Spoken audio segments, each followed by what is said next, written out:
समझते हैं एक नई action crime movie the equalizer 3 को।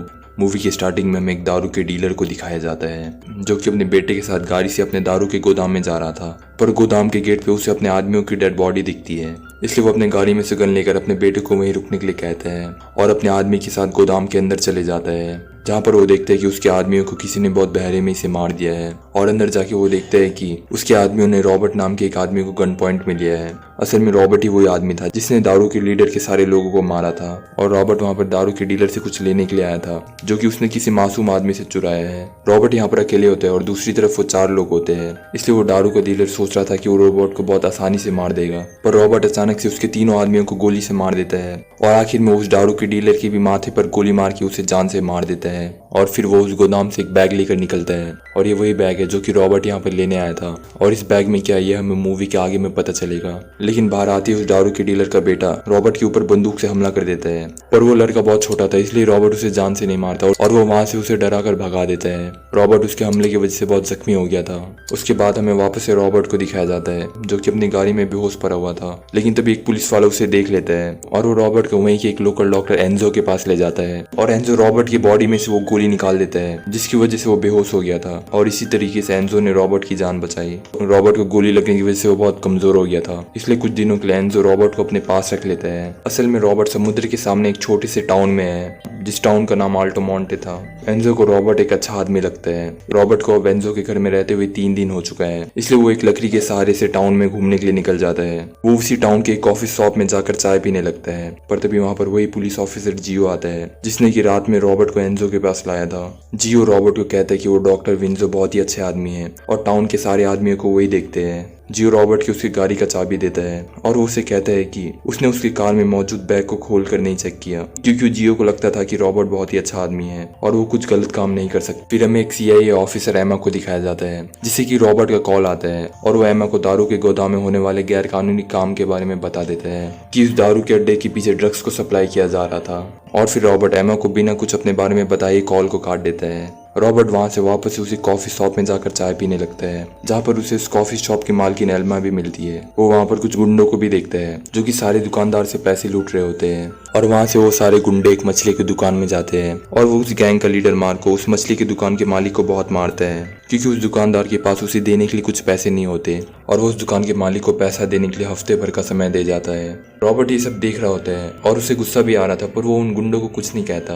वहीं मार्को अपने आदमियों के साथ अपने बड़े भाई से मिलने जाता है जो कि बहुत ही बड़ा गैंगस्टर था, और वो एक फैमिली के बुजुर्ग आदमी को छत से गिराकर मार देता है, क्योंकि वो फैमिली अपना घर मार्को के भाई विंसेंट के नाम नहीं कर रही थी। और विंसेंट लोगों को इसलिए मारता था ताकि टाउन में उसका दबदबा बना रहे। रॉबर्ट उसी मछली की दुकान पर मछली खरीदने के लिए जाता है, पर उस दुकान का मालिक रॉबर्ट से पैसा नहीं लेता, क्योंकि रॉबर्ट वेंजो के साथ रहता था और वेंजो को सब लोग इस टाउन में बहुत इज्जत दिया करते थे। वहीं दूसरी तरफ CIA ऑफिसर अपने दूसरे ऑफिसर्स के साथ उसी दारू के अड्डे में जाती है, जहाँ पर सच में उन्हें बहुत सारे ड्रग्स और पैसे मिलते हैं जिससे कि गैर कानूनी तरीके से तस्करी किया जा रहा था। और ये सब काम इसराइल की एक टेररिस्ट ग्रुप यहाँ पर करा रही थी, पर अभी तक एमा को नहीं पता चला होता कि वो आदमी कौन है जिसने कि एमा को ये सब इन्फॉर्मेशन दिया था।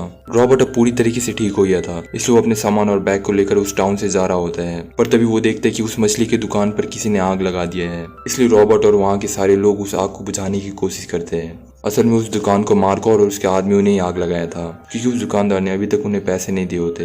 वहीं उस पुलिस ऑफिसर जियो को कैमरा रिकॉर्डिंग से पता चल जाता है कि उस दुकान को मार्को और उसके आदमियों ने आग लगाया था, इसलिए वो उनके खिलाफ केस दर्ज कर लेता है। वहीं रॉबर्ट और उस कॉफी शॉप की मालकिन एल्मा की अच्छी दोस्ती हो जाती है, इसलिए वो दोनों एक साथ टाउन में घूमने के लिए भी जाते हैं। रॉबर्ट को अब इस टाउन में अच्छा लगने लगा था और वो धीरे धीरे टाउन के सारे लोगों के साथ घुल मिल गया है। वहीं दूसरी दिन जब रॉबर्ट कॉफी शॉप में चाय पी रहा था, और तभी वहां पर वही CIA ऑफिसर एमा भी आ जाती है और वो रॉबर्ट से पूछताछ करने लगती है कि उसे उस ड्रग्स के धंधे के बारे में कैसे पता चला। एमा को लगता था कि रॉबर्ट भी एक गैंग के साथ मिला हुआ है और उसने दारू के डीलर के सारे लोगों को मारा है, पर एमा के पास उसके खिलाफ कुछ सबूत नहीं होता, जिसकी वजह से वो रॉबर्ट को गिरफ्तार भी नहीं कर सकती। लेकिन दूसरी तरफ एमा को भी रॉबर्ट अच्छा आदमी लग रहा था, इसलिए एमा वहां से चली जाती है।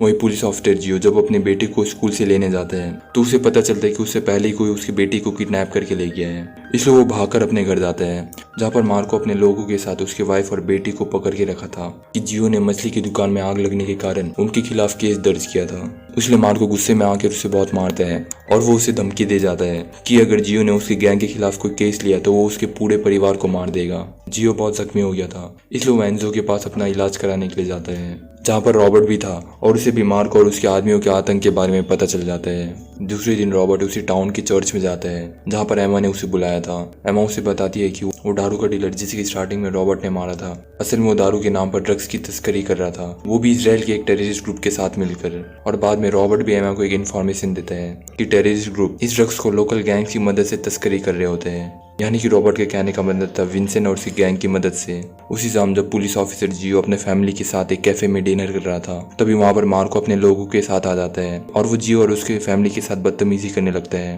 पर उस कैफे में रॉबर्ट भी था जो कि गुस्से से मार्को को देख रहा होता है, इसलिए मार्को उसे डराने के लिए उसके पास जाकर बैठ जाता है। पर रॉबर्ट उससे थोड़ा भी नहीं डरता और वो मार्को को अपने लोगों के साथ इस शहर को छोड़ने के लिए कहता है, पर मार्को उसे मार देने की धमकी देता है। फिर रॉबर्ट गुस्से में आकर मार्को के हाथ को पूरी तरीके से मोड़ देता है, जिसकी वजह से मार्को को बहुत दर्द हो रहा था। इसलिए रॉबर्ट के कहने पर मार्को अपने लोगों को बाहर भेज देता है और रॉबर्ट उसका भी गन लेकर उसे छोड़ देता है। मार्को को रॉबर्ट के ऊपर बहुत गुस्सा आ रहा था कि कैसे कोई बूढ़ा आदमी उसे ऐसे मार सकता है, इसलिए वो आदमियों के साथ रॉबर्ट को जान से मारने का प्लान बनाता है। पर तभी रॉबर्ट उनकी ही गाड़ियों से उनके 2 आदमी को ठोक कर मार देता है। फिर वो मार्को की दूसरी आदमी और मार्को को भी बहुत बेरहमी से मार देता है। वही पुलिस जब दूसरे दिन उसी घटनास्थल में पहुंचती है तो उन्हें मार्को की गाड़ी में बहुत सारे ड्रग्स के पैकेट मिलते हैं जो कि टेरिस आइलैंड में सप्लाई कर रहे थे। वहीं इटली के शहर में बहुत बड़े बड़े धमाके हो रहे थे जिसके पीछे उसी टेररिस्ट का हाथ था जो कि इस आइलैंड में ड्रग्स सप्लाई कर रहे थे। इसलिए माँ छोटे ड्रग डीलर की मदद से बड़े ड्रग डीलर को पकड़ लेती है और वो उनके अड्डे में आर्मी को भेजकर टेररिस्ट से जुड़े बहुत सारे ड्रग डीलर को मरवा देती है।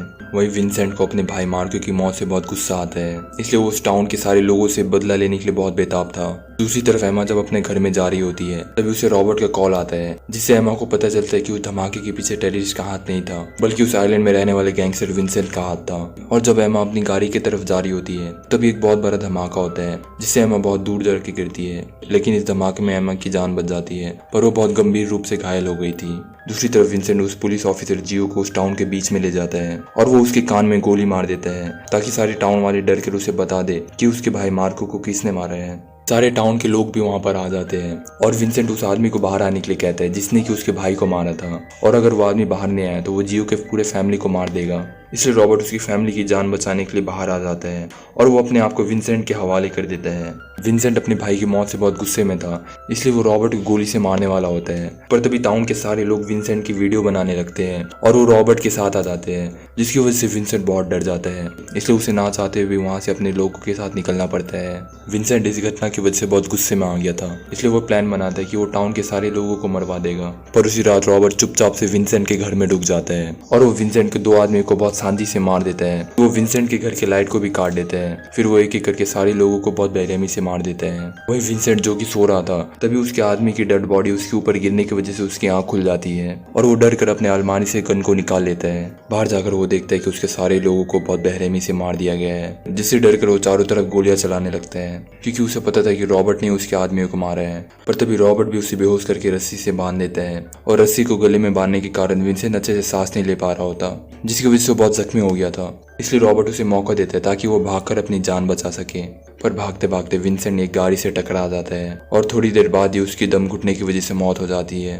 वहीं न्यूज़ में दिखाया जा रहा था कि विंसेंट नाम के गैंगस्टर को किसी ने बहुत बेरहमी से मार दिया है, जिसकी वजह से टेररिस्ट ग्रुप के ड्रग सप्लाई का रास्ता पूरी तरीके से बंद हो चुका है। वहीं रॉबर्ट एमा के पास जाता है जो कि हॉस्पिटल में एडमिट थी और वो उसे वही बैग देता है जिसे कि मूवी के स्टार्टिंग में रॉबर्ट ने उस दारू के डीलर के गोदाम से लाया था। असल में वो दारू का डीलर साइबर क्राइम करके मासूम लोगों के बैंक अकाउंट से पैसे चुराता था और इस बैग में $3 लाख होते हैं जो कि उस डीलर ने इस किसान से चुराया था, और यही पैसे लेने के लिए रॉबर्ट उसके अड्डे पर गया था। पर इन पैसों की वजह से रॉबर्ट ने उसके सारे ड्रग्स के धंधे को भी बंद करवा दिया। रॉबर्ट उन पैसों को उसी किसान को दे देने के लिए कहकर वहां से चला जाता है। कुछ दिन बाद एमा उन पैसों को लेकर उसी किसान के पास जाती है जिसके अकाउंट से पैसे चुरा लिए गए थे, और उस पैसों को वापस पाकर किसान और उसकी पत्नी बहुत खुश होती है। एमा को भी उसके काम में प्रमोशन मिल चुका था क्योंकि उसने एक बहुत बड़े ड्रग्स के धंधे को बंद करवा दिया। वहीं हमें लास्ट में दिखाया जाता है कि रॉबर्ट अपने टाउन के लोगों के साथ बहुत एंजॉय कर रहा है क्योंकि उनके टाउन की टीम एक फुटबॉल कंपटीशन जीत के आई थी। और इसी के साथ ही मूवी यहाँ खत्म हो जाती है।